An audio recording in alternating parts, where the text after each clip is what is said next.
Right away, let's just acknowledge this experimental makeup look I tried to do. I think the eyes and lips turned out alright, but yeah, this got a little weird. If you can't tell from my insane face, I'm reviewing Shatter Me today. Now, do you see the similarities? We tried. Hi, and welcome back to my channel. My name is Victoria, and in today's video, I'm going to be talking about Shatter Me by Tahereh Mafi. If I've said her name wrong, I apologize. This is a book you guys have been asking me to read and write songs about since pretty much the beginning of this channel. As you can see from all these tabs, keep in mind I'm not normally a tabber, I had a lot of things to say. Most of them not good. If you know me at all, you know that I don't really like to do negative reviews because I feel like there's enough negativity out there. I don't need to add to it. That's not to say I think negative reviews are bad. In fact, they're often some of my favorite things to watch. I just personally don't like to make them because I don't like to shit over other people's creativity, knowing full well people could turn around and shit all over mine. That said, there were a lot of things in this book that I had problems with, and not just in the writing sense, but in the moral feminist, what message are we sending young children sense. And so I thought that I would take some time and chat about this. And for all of you hoping that there will be songs, I'm letting you down. Not so gently. Let's get into it. This review will contain spoilers, so bye-bye if you don't want to be spoiled, but honestly, this book came out a million years ago, so if you haven't read it by now, then you and me are in the same boat, but you shouldn't care about spoilers. First, a disclaimer. As I'm sure you've seen from the title, I have claimed that Shatter Me is anti-feminist. Partly I've done this for clickbaity reasons, sorry not sorry, and partly I've done this because I genuinely think this book is not feminist. In fact, it doesn't even pass the Bechdel test. Now, if you don't know what this test is, it's basically a feminist measurement of women's representation in fiction, which involves two women or more, but essentially two women talking to each other about anything except a man. It shouldn't be hard, right? You'd be surprised. Now, this is the only book by this author that I've read, and so maybe she's grown since then. Maybe this does not adequately reflect all of her thoughts and feelings and her other books, so I will put that out there. I am not claiming in any sense that Tahereh Mafi is an anti-feminist or is not a feminist. I don't know her. I'm actually confident from looking at her social media that she is in fact a feminist. Just, I would like to say that there are certain things in this book that are problematic from a feminist standpoint, but that does not necessarily represent her or all of her works in general. In this book, I cannot recall the protagonist Juliet talking to anybody that's not a man at all in the entire book, except for Sonia and Sarah at the end, and even then, they're talking about Adam, her love interest, and James, his younger brother. So that's not great. In general, there are very few women in this universe, at least that have any sort of primary role or existence in this story itself. And this is one of my biggest pet peeves in fiction because regardless of what the author intends, it kind of comes across like they think their protagonist would cease to be interesting if she had other women to compete with. It implies that the nature of women is to be inherently in competition with one another for a man's attention. Secondly, pretty much every man in this book is in love with the protagonist, which just further reinforces this concept. I feel like authors do it to make their protagonist seem more likable or interesting, but it just feels to me like she isn't a real woman, unless there's some in-universe reason for this, like she's a siren or something where everyone would be in love with her. I just find it very frustrating that anybody approximately her age and single that's introduced to her has to make some comment about her sex appeal or how lovable she is, which just doesn't happen in real life. Even if you're like the most drop-dead gorgeous person in the world, you are not going to be every single person's type, and so to have her being every single person's type just demonstrates that she doesn't really have a personality, which we will see later on. I will start with an overview of the plot, just in case you need a refresher, because like I said, this book did come out a million years ago. So in case you need a refresher like me, since I certainly did because I read this book months and months ago and I'm only now sitting down to film the review. So for both our sakes, I will overview the plot and then get into my thoughts. Since this is a book talk and not a proper review, I'm not gonna have it with any specific structure, except that I'll kind of have a couple categories of things, like what I liked and then what I didn't like, which will include kind of the setting, world building, characters, and the romance. So kind of the whole thing. So the plot. At the beginning, our protagonist, 17-year-old Juliet, is in an asylum due to the fact she murdered a small child with her bare hands 3 years prior to the start of the book because her touch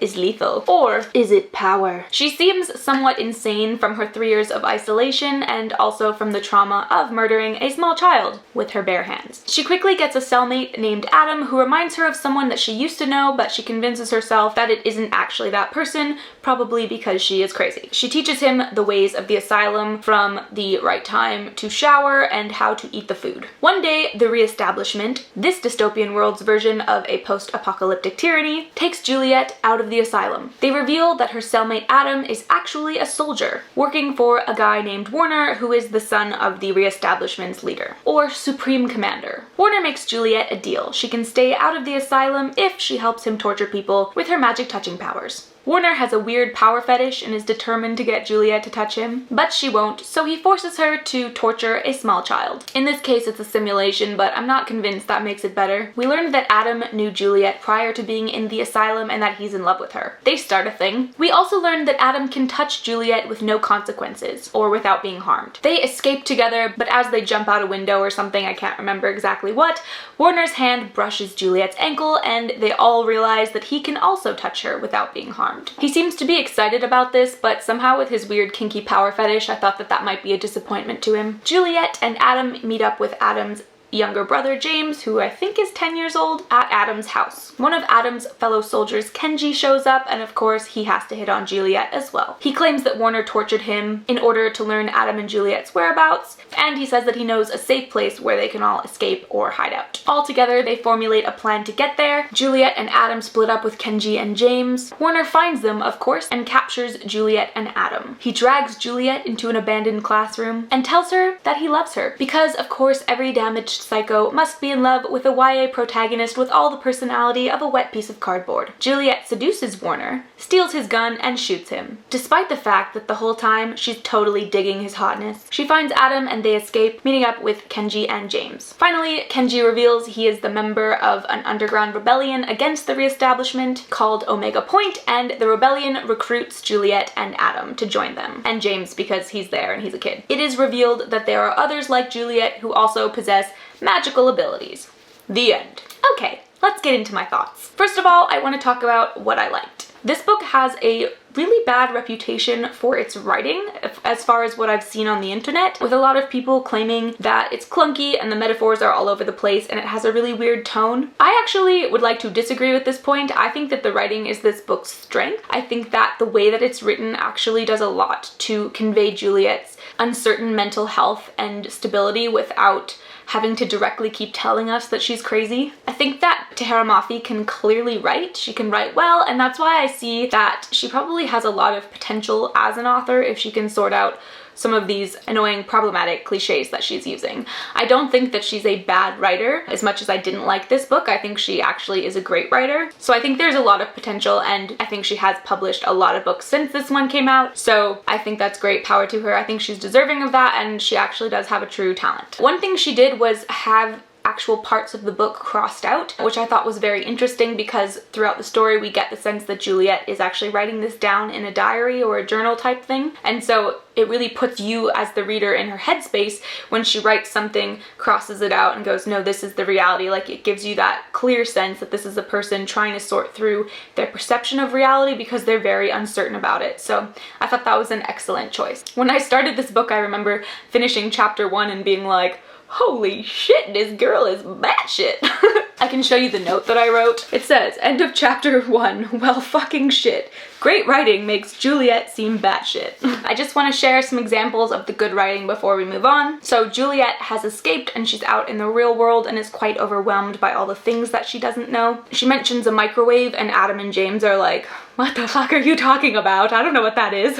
And she says on page 219, I have so many questions, but I'm an encyclopedia with too many blank pages. What a great way to put that. On page 219, Adam is comforting Juliet, and she has her forehead against his chest, his chin on top of her head, and she says, we stand like that until I'm too old to remember a world without his warmth. I just thought that was such a beautiful way of describing how a moment can feel like an eternity. How there's that weird sense of when you love someone so much, you've known them for your entire life. Like, even though you can remember not knowing them, you don't remember what it felt like not to know them. On page 303, Juliet is waiting for the leader of the rebellion to come in and talk to her, and she says 1,320 seconds walking to the room before he does. I thought that was a really interesting way to put it because one of Juliet's coping mechanisms is counting things, and also it's just such an interesting way to explain how it feels to be waiting for somebody and how you can constantly be like, is it now? Is it now? You hear something at the door and you're like, now?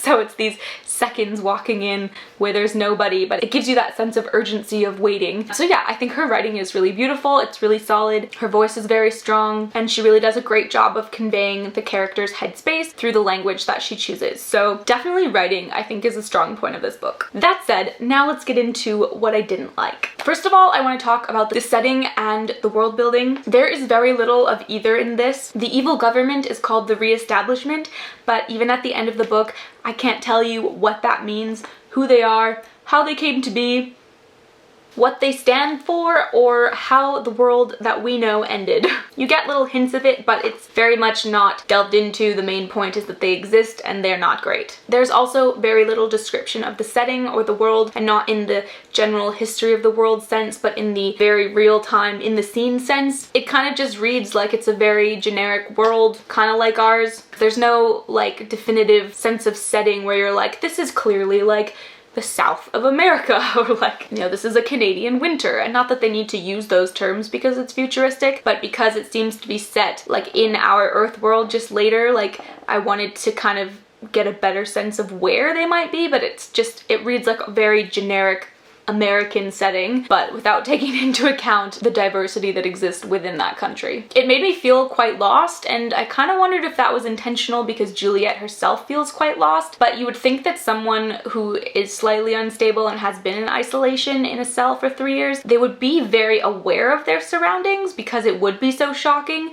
So rather than that helping me to connect with Juliet, it kind of made me just feel like I was outside of the world because I didn't really understand like where she was or what was happening, and even just in like the physical description sense. Next, I want to talk about the characters. My impression of the characters is that they were pretty much all just cardboard cutouts of classic YA tropes. This book did come out many years ago, so I don't want to say that it's just copying trends because maybe it was a trendsetter in its day, I'm not entirely sure. So my complaint is less that it's unoriginal and more just that like nobody is very developed or has any real interesting traits, I guess. They're all just very one-dimensional and nobody really grows. Juliet is the classic YA female protagonist who literally has no personality traits except that she's pretty but doesn't think that she is. She's quiet and meek when necessary, and she's feisty and combative when the plot demands it, so it was very hard for me to get a sense of who she was. She does the classic annoying thing where she hates herself, but everybody else is obsessed with her. I thought that the mental instability was an interesting element, but again, the book was very short and it wasn't dived into very much. It seemed like at the beginning she was crazy,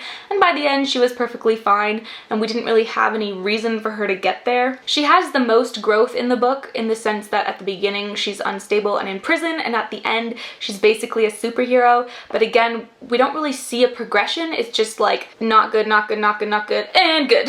So I'm wondering if the ending is actually a really good setup. I haven't read the rest of the series, but it ends with her quite confidently being like, I've joined the right team, I'm gonna stand up and fight, we're the good guys. So I think if it's revealed that they're actually the bad guys, that could be quite a clever ending, but in the context of just confining it to the one book I've read, it just seems kind of like a cheesy ending that wasn't really emotionally deserved based on the arc of the story. Adam, like I said, is her main love interest. He is a cardboard cutout love interest as well. He also really has no personality traits except that he's nice and loyal and never wavers from being nice and loyal. He has zero development at the beginning of the book. He is a guy fighting for Juliet, and at the end of the book, he's a guy fighting for Juliet.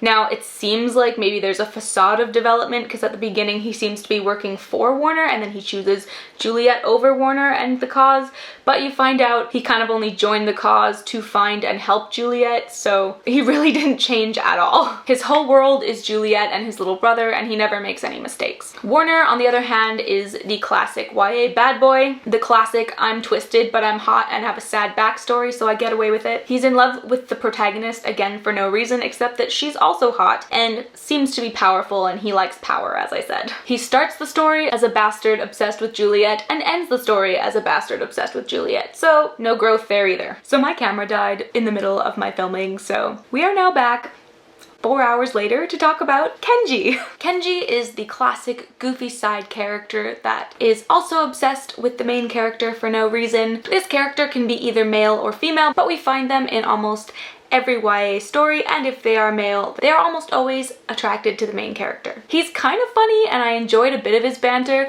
but a lot of the time his flirting just came across as creepy to me, especially because A, he didn't know Juliet and their lives were in danger, and B, when he did learn that she had a boyfriend, he still didn't lay off. Basically, he exists for comic relief, and other than that, I cannot think of anything distinguishable about his character. Finally, I'll mention James. James is the younger brother of Adam. He's cute, he's sweet, he's a small child. We see this in a lot of dystopia, which probably means he's going to die in the second or third book. So the next thing that I want to talk about not liking is the drama or the melodrama of the story. I think that because the characters were not very well developed, a lot of it came across as just so over the top. There was no emotional build-up for the scenes, so just kind of out of nowhere we would be hit with this slam of deep emotion, and rather than feeling like the natural outburst or climax of what had been building, it just came across as like, oh my gosh, everyone in the story is so immature and dramatic, I can't cope. Or on the other hand, just super cheesy. As well, part of that is Juliet being introduced with certain abilities, and then anytime the plot seemed to demand, she would all of a sudden have another ability. I mean, I think it is possible for characters to grow and learn more about their superpowers, and that's what can make a story interesting, but in this one it just kind of felt like, oh look, another magical protagonist with all the special powers, so great, so special, so pretty. It didn't feel deserved because she didn't have to work for it, and she herself took no ownership of those abilities. We're introduced to the concept of her being able to kill people with her bare hands, which is quite an interesting idea. Like, if you cannot have skin-to-skin contact with someone without hurting them, like how much would that fuck with your head? Because so much of human interaction is based on touch, especially if you're trying to build intimacy. But then we see in the scene when Juliet is trying to resist torturing a child in the simulation, she gets angry enough to shatter concrete with her bare hands. While I don't have a problem with that superpower to begin with, it is a marked shift from just the power to hurt people through skin contact, which is actually quite different and interesting. And maybe this is a personal preference thing, but I actually don't like it when characters are too overpowered. I like it when they have something interesting about their magic, but it's still something, like, it's very specific and they have to work towards something. This was one of my big problems with the Throne of Glass series towards the end, when Aelin just became basically godlike in her abilities and the story stopped having stakes and being interesting because you knew all of these characters were just so powerful. There was nothing that could possibly stop them. With Adam, Juliet's relationship with him goes from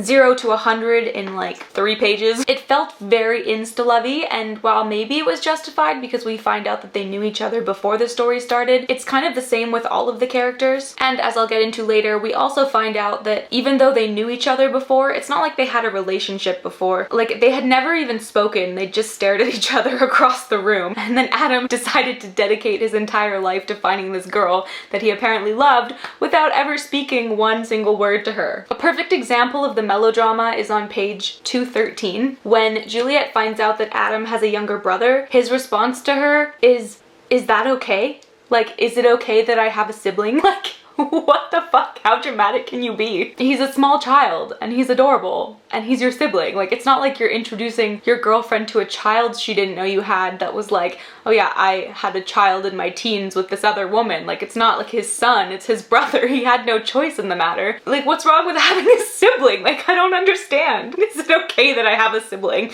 No, I only date only children. You also see later on in the story, Adam asks Juliet how he should best protect his brother, which to me is just like another example of the ridiculousness of their relationship. Like, Adam has spent his entire life protecting his 10-year-old sibling, you know, has made that his mission, like also to protect Juliet, but also to protect his brother. Like, this has been his main thing in this unstable world. My job is to care for my sibling.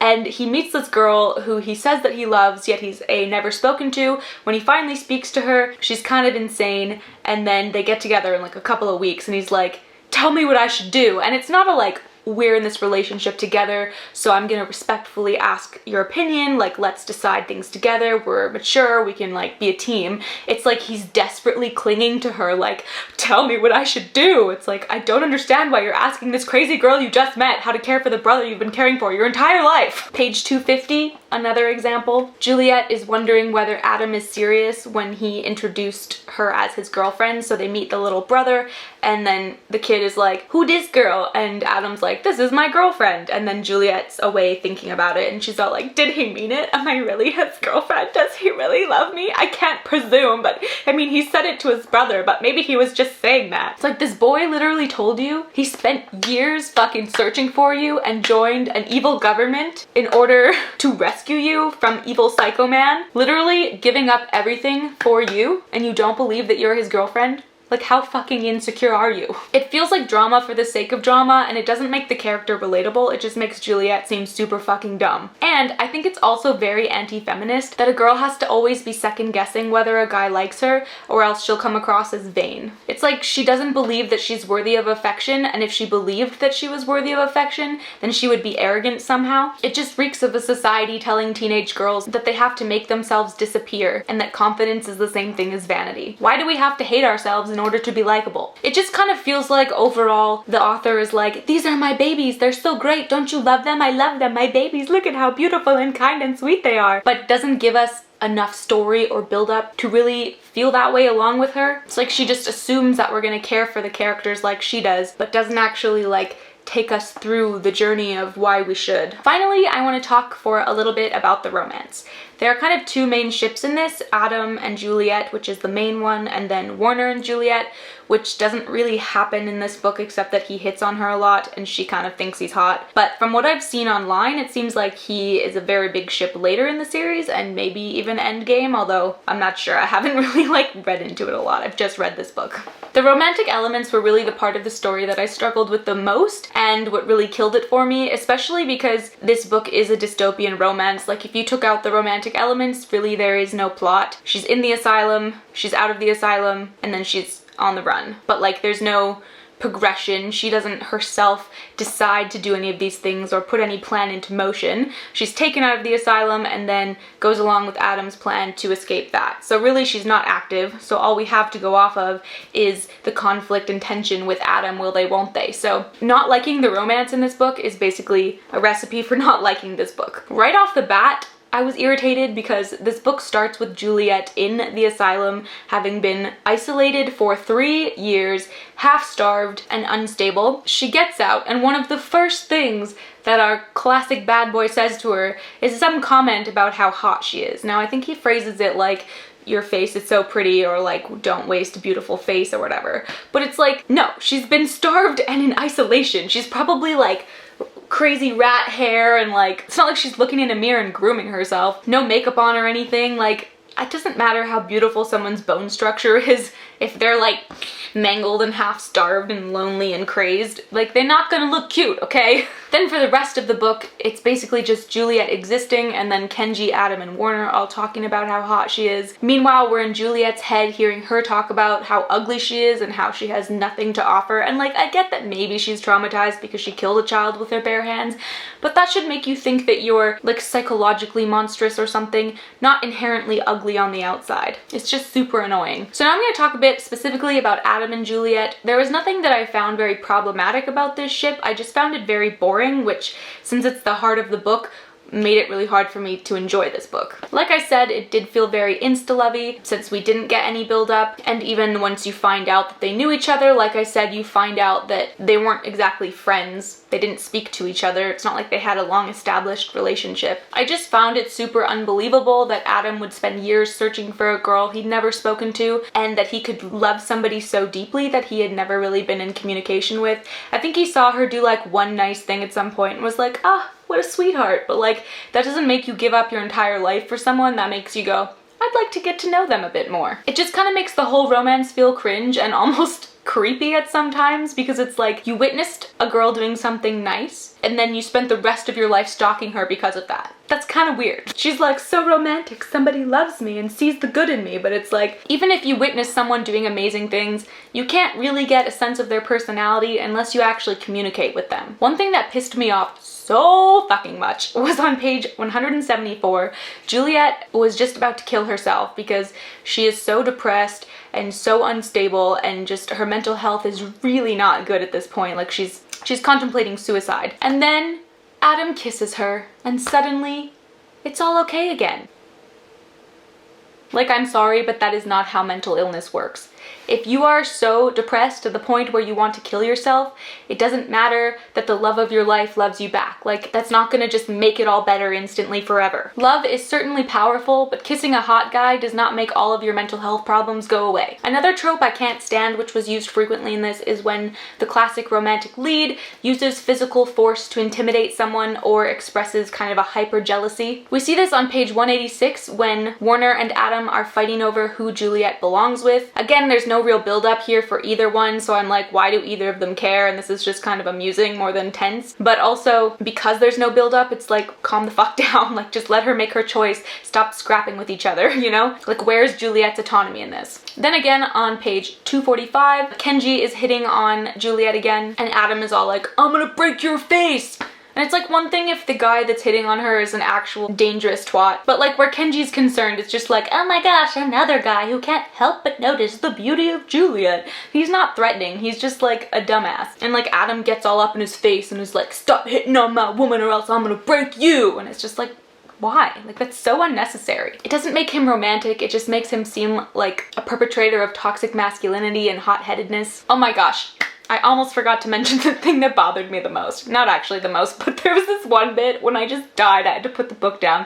It was like right near the end when Adam is captured and Juliet is rescuing him. So they're very much in danger. They're like in this warehouse or something, and Juliet cuts his bonds free, and then they share a little kiss and Adam's all like, oh, kiss me again. And Juliet's like, all right. So then they just start having a makeout session, like in the middle of the warehouse where Adam was kidnapped, and like anyone could walk in at any time. Their lives are still in danger, but they're like, let's pause to have a little makeout session. And it's not like, oh, we just had a quick kiss, now let's go. It's like literally her next line is like, it took us so long to get to the door. I'm like, do you want to live? Like, what are you doing? At this point I was like, I hope you get caught, you stupid fuckers. And then near the end again, page 285, Juliet's like, Adam, I'm going to memorize every inch of your body with my lips. And it's like, maybe on the one hand that's something sexy to say, but like, who would actually say that in real life?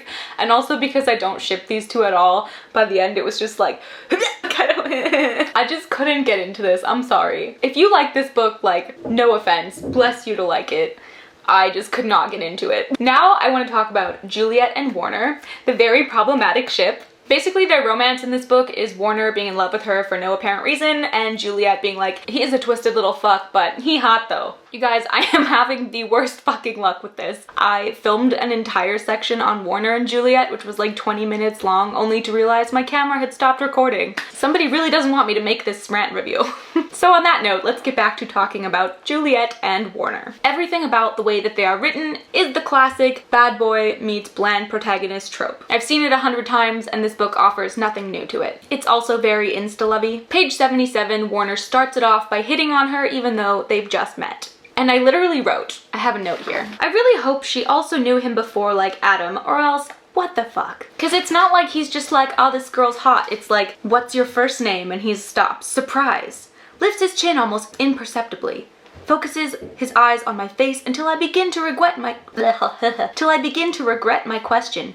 You want to know my name? He almost smiles. Like, it just seems like he already knows her or knows something about her, or like they have a history, but they have no history, so it's very out of nowhere. Throughout the entire novel, Juliet has this unexplained attraction to him, despite all the horrific things he does to her. She acknowledges it within herself, but it doesn't make it any less frustrating. On page 88, for example, she's ready to scream at him in a rage. And then he stares at her with such intensity that she forgets everything she was about to say. Later on, the same thing happens, but even more extreme. Warner literally fucking kills somebody in front of her, and she's horrified and disgusted and wants to fucking murder him. And then he pins her to the door, against her will of course, and touches her face. And suddenly, She's transfixed by him. What the fuck? Just stop. Like, Warner is so blatantly horrific that I have no time for this like weird chemistry that Juliet keeps talking about, because he is literally the worst. And every time he's in the story and Juliet's around him, I'm just like, get it off the screen. I just hate every second that they're in a scene together, because it's me being enraged and Juliet being like, but he hot though. He's constantly invading her space, he's constantly sexually harassing her, physically, psychologically abusing her, murdering people, but he hot though. Where are my cannons? Somebody sink this ship forever. Finally, at the end, she seduces him and shoots him, and I'm over here like, finally, Juliet, you're doing something I can approve of. Murder is wrong though. But the process involves her kissing him, and the whole time she's kissing him, she's thinking, oh, there's this weird like electric charge between us and I hate him, but like, he's so hot, it's so electric. It's like, maybe it's because I'm Demi, but I just don't understand how you can hate somebody that much and yet still enjoy kissing them just because they're physically attractive. Like, it's not even just like hate sex. Like, this person is her actual abuser. He made her torment a child, a small child, even though it was a simulation that's still going to psychologically scar you. And yet she's like, but he hot though. Like, I just cannot believe in that situation you would feel anything except for violated and completely awful that their body is touching yours. Now it's time for Inquillery's Inquiries, the part of the show where Inquillery inquires. How is someone so incredibly spacey still so capable of feisty dialogue? Why does she run away when she knows that it's Warner's plan to get her to reveal her abilities? Why is someone half-starved and imprisoned for 3 years still considered one of the most beautiful people around? Why can no one touch her but Warner and Adam? Why is every male comment in this book towards Juliet something sexual? Why are there no women in this society except the protagonist? Why has the world ended, and what exactly is the re-establishment? Why is everyone so horny, and is it because Juliet appears to be the only woman in this society? Why does Juliet love a little kid after 1 conversation? Why does Juliet love Adam after 0 conversations? Why does Adam love Juliet after 0 conversations? Why does Juliet love to make out with Warner more than she wants to kill him? So, some concluding thoughts. While the writing is good, the characters are somewhat bland, and the story is bordering on cringy. There is really not a lot of depth to it other than the romance. Maybe the theme is trying to get at how love can help you overcome your personal trials, but there just really wasn't enough development of the love for me to really feel on board with that. Juliet makes very few decisions which actually impact the plot, and that also makes it boring to follow. Other than when she shoots Warner, the story is just things happening to her and her eventually going along with them, because some hot guy tells her to. The book ends with Juliet triumphantly joining the rebellion and concluding that she's finally on the right side of history and is ready to fight. Like I said, this could be a brilliant setup for future books, but since I haven't read them, nor do I intend to, I will never know. Because the writing's good, I see why Tahereh Mafi is an author and why she's been so successful. I think she really is talented, and there definitely is a lot of potential in her writing if she can get out of this prison of cliches. As well, I think there needs to be a lot of feminist growth in her books, especially as YA as a genre has progressed in the last decade to become more inclusive and more feminist. Because as is, Shatter Me seems to have a very negative view of women and celebrate toxic masculinity. So that is all for my review of Shatter Me by Tahereh Mafi. If you enjoyed this video, give it a thumbs up and be sure to leave a comment below if you disagree, or if you agree, let's fight it out, and I will see you in the next video. Bye.